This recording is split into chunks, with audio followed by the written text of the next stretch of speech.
దాని సామర్థ్యం 80 టీఎంసీలు. 61 టీఎంసీల నీళ్ళు ఆల్రెడీ ఎస్ఆర్ఎస్పీలు వచ్చినాయి. 151,000 క్యూసెక్కుల వరద ఎస్ఆర్ఎస్పీకి వస్తుంది. అంటే రోజుకు 15 టీఎంసీల నీళ్లు ఒక్క రోజులో ఎస్ఆర్ఎస్పీ నిండుతుంది. నువ్వు వరద కాలువ ఓపెన్ చేసి మిడ్ మానేర్ నువ్వు ఎల్ఎండి నింపవా? ఎందుకు వరద కాలువల ద్వారా నీళ్లు వదులుతలేవు? అసలు మంత్రి నీళ్లకు మంత్రి ఉన్నాడా? ఈ ముఖ్యమంత్రికి సోయి ఉన్నదా? ఎస్ఆర్ఎస్పీ నిండితే మళ్ళీ ఆడ గేట్లు ఎత్తి సముద్రంలోకి వెళ్తావా? ఆడ మిడ్ మానేర్లో 30 టీఎంసీల మిడ్ మానేర్లో ఆడ ఉన్నది 10 టీఎంసీలే, ఇంక 20 టీఎంసీల నీళ్లు పడతాయి. అరే ఆడ మంచి గేట్ ఎత్తితే గ్రావిటీ ద్వారా కరెంటు ఖర్చు లేకుండా ఫ్రీగా నీళ్ళు వచ్చి మిడ్ మానేర్ నిండుతుంది. మిడ్ మానేర్ కింద ఎల్ఎండి ఉన్నది. ఇవాళ ఎల్ఎండిలో కూడా 24కు 7 టీఎంసీలే ఉన్నాయి నీళ్లు. 24కు ఎల్ఎండిలో 7 టీఎంసీలు ఉన్నాయి. మిడ్ మానేర్లో 30కి 10 ఉన్నాయి. ఆడ వరద కాలువ గేట్ ఎత్తితే చక్కగా వచ్చి మిడ్ మానేర్ నిండుతుంది, ఎల్ఎండి నిండుతుంది. కానీ ఎందుకు నింపుతలేవు? నిద్రపోతున్నావా? ప్రభుత్వం నడపడం చేతనైతలేదా? మోటార్లు వస్తావు, గేట్లు ఎత్తవు, నీళ్లు సముద్రం పాలు చేస్తున్నావు. మిడ్ మానేర్ నింపుకుంటే లక్షల ఎకరాల్లో పంట పండదా? ఇప్పుడు నేను చెప్పిన కాళేశ్వరం రిజర్వాయర్లను నింపితే లక్షల ఎకరాల్లో యాసంగి పంట పండదా? ఈసారి కాలం లేట్ అయింది. వానకాలంలో సగం కూడా సాగు కాలేదు. మరి ఈ నీళ్లను ఒడిసి పట్టుకుంటే రేపు యాసంగన్న పూర్తి స్థాయిలో పంట పంటది కదా. నీ ఉద్దేశం ఏంది?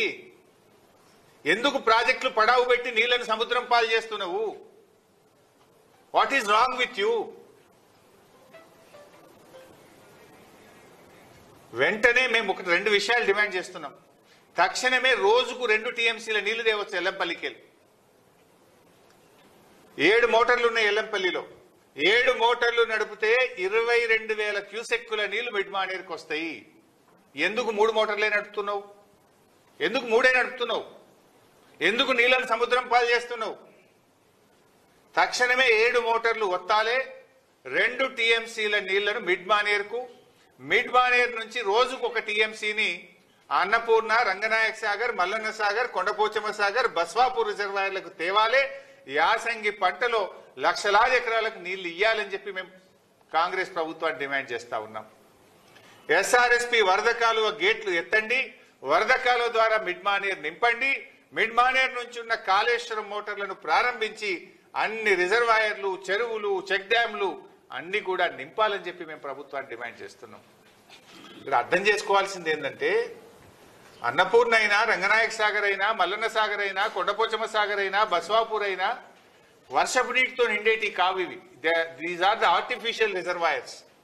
ఇవి మోటార్లతోనే నింపాలి, వర్షపు నీటితో నిండవు.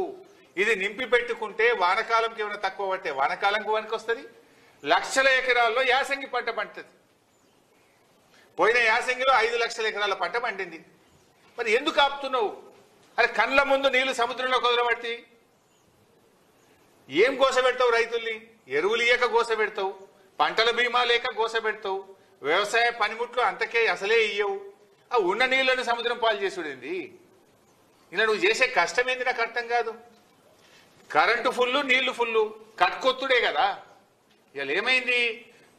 అదృష్టవశాత్తు కృష్ణానదిలో కూడా 45 రోజుల ముందే వరదలు వచ్చినాయి.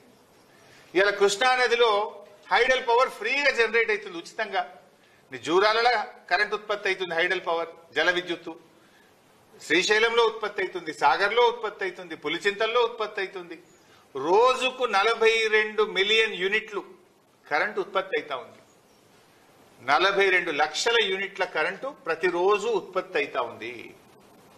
సో 42 మిలియన్ యూనిట్ల కరెంటు ఉత్పత్తి అవుతుంది, వరద ప్రవాహం ఉంది. మరి నీకు వచ్చిన కష్టమేంది? కట్టుకోతుడే కదా. నీకు కొత్త చేత కాకపోతే చెప్పు, వేలాది మంది రైతులను తీసుకుపోయి మేమే కట్టుకొత్తుతాము అని హెచ్చరిస్తా ఉన్నాం. మర్యాదగా ఇస్తారా? రైతుల్ని తీసుకుపోయి మమ్మల్నే కట్టుకొత్తి నీళ్లు తెచ్చుకోమంటారా? నీకు ఉన్న ఇబ్బంది ఏంది? నీళ్లు ఫుల్లు, కరెంటు ఫుల్లు, కట్టుకొత్త శాతం అయితే లేదా?